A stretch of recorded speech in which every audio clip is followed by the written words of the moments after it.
This is the one the entire planet has been circling on the calendar.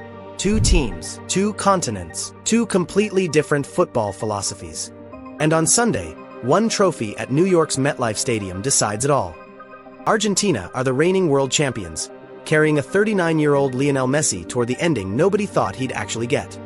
Spain are the reigning European champions, arriving with a 19-year-old, who already plays like one of the best players in the world. Here's the twist that makes this whole story almost too good to be true. Lamine Yamal and Lionel Messi have actually met before. Not on a football pitch, but in a photograph. Years ago, Yamal's family won a charity raffle to meet Messi for a photo shoot, and baby Lamine ended up in the arms of the greatest player of his generation. The photo went viral in 2024 after Yamal's father shared it. Nobody could have imagined what would happen next.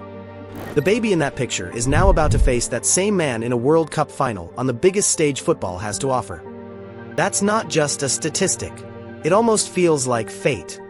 So let's talk about what's actually on the line, because it's enormous for both sides.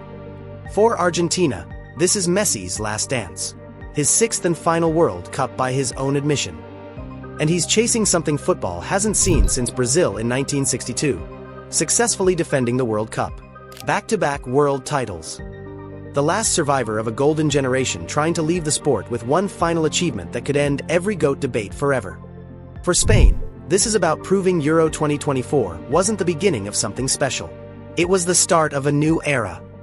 They're chasing a second World Cup and their first since South Africa in 2010. Yamal, Pedri and Rodri are no longer football's future. They're football's present. Now here's something almost nobody is talking about. Spain and Argentina have only met once before at a World Cup. It happened back in 1966 during the group stage, when Argentina edged Spain 2-1. Now almost 60 years later, they meet again. Only this time, it's for everything. How they got here. The two journeys couldn't have been more different. Spain have been ruthless, almost boringly efficient, if that's even possible. They opened with a scoreless draw against Cape Verde, found their rhythm and never looked back. A 3-0 statement against Austria. A hard-fought 1-0 win over Portugal that ended Cristiano Ronaldo's final World Cup. Then a gritty 2-1 victory over Belgium before producing arguably the performance of the tournament by beating Mbappe's France 2-0 in the semi-final. With Mikel Oyarzabal scoring from the penalty spot before Pedro Porro sealed the result. Here's the statistic that should genuinely worry Argentina. Spain have conceded just one goal in 7 World Cup matches. One goal. They don't panic. They don't force games. They simply control them until opponents run out of answers. Argentina's journey has been completely different. Pure chaos. Pure drama. A 5-goal thriller against Mohamed Salah's Egypt ended 3-2.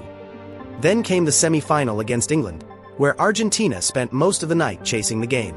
Anthony Gordon gave England the lead, and as the clock ticked down it looked like Messi's final World Cup was coming to an end. Then everything changed. Messi slipped Enzo Fernandez through for the equalizer with 5 minutes remaining before delivering the cross that Lautaro Martinez headed home in stoppage time. From the brink of elimination to another World Cup final. And here's an untold story that says everything about Messi's tournament. After his opening hat-trick against Algeria, cameras caught him looking unusually emotional. It was later revealed that his father had been dealing with a health scare back home. Messi carried that weight throughout the tournament and still became the all-time leading World Cup goalscorer with 21 career goals. Whatever you think about Lionel Messi, that isn't just talent. That's resilience. Now let's get into where this final actually gets one. Forget the history for a second. Forget the emotion. Once the whistle blows, none of that matters. This final comes down to one question. Can Argentina survive Spain's control long enough for Messi to make one moment count? Spain will dominate the ball. That isn't a prediction. It's simply what they do. Rodri dictates the tempo from deep. Pedri finds passing lanes that don't seem to exist, and Lamine Yamal keeps stretching defenses before cutting onto that dangerous left foot. Don't be surprised if Spain finish with 60, maybe even 65% possession. But possession has never really frightened this Argentina team. They've spent the entire tournament proving they don't need the ball to beat you. They just need one mistake. And that's exactly why this matchup is so fascinating. Spain want to control every minute. Argentina only need a few seconds of chaos for everything to change. Yamal might be the biggest individual battle of the night. Nicolas Tagliafico and Christian Romero aren't just trying to stop a teenager. They're trying to stop one of the most fearless players in world football.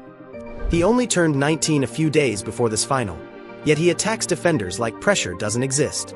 If Spain are going to unlock Argentina's defense, there's a good chance it starts with him. But Argentina have a weapon Spain haven't really had to face yet: Emiliano "Dibu" Martinez. If this final reaches penalties, there isn't another goalkeeper Argentina would rather have. Dibu doesn't just save penalties. He turns them into psychological battles. We've seen it before against the Netherlands in Qatar. The mind games, the delays, and the confidence. By the time an opponent places the ball on the spot, he's already trying to win the battle inside their head. Spain know exactly what's waiting if this final goes that far. There's another misconception about Argentina. People often talk as if everything begins and ends with Messi. It doesn't. Julian Alvarez never stops making runs. Lautaro Martinez has already shown against England how quickly he can punish one mistake. Behind them, Alexis Mac Allister and Enzo Fernandez have quietly become one of the tournament's strongest midfield pairings, while Rodrigo de Paul continues doing the work that rarely makes headlines but often wins knockout matches.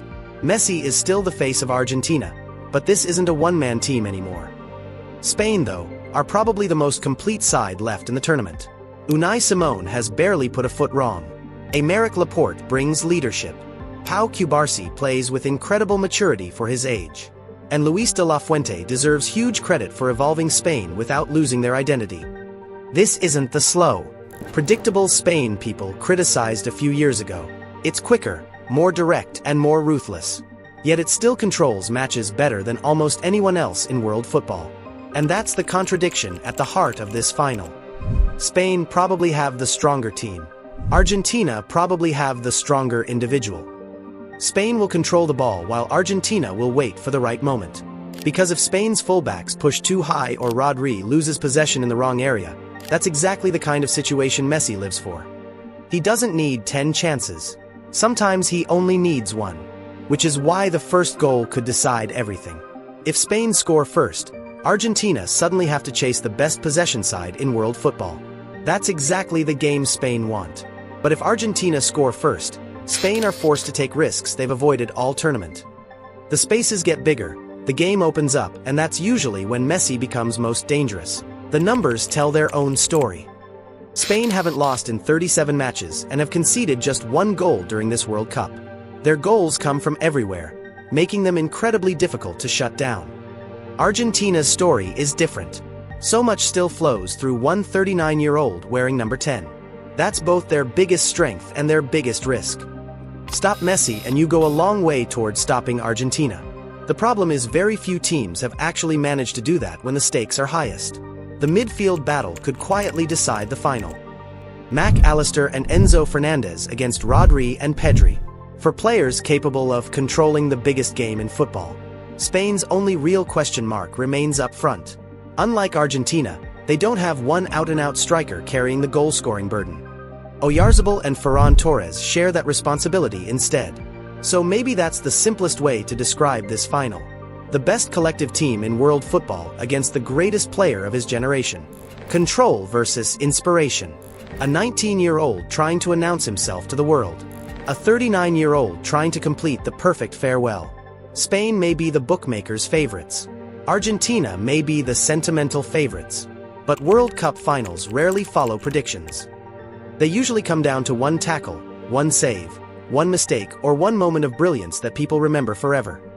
60 years after their only previous World Cup meeting, Argentina and Spain meet again with everything on the line. One nation leaves as world champions. The other leaves wondering what might have been. So who have you got? Argentina or Spain? Let me know your prediction in the comments below. And if you enjoyed this breakdown, don't forget to subscribe for more football stories, previews, and deep dives.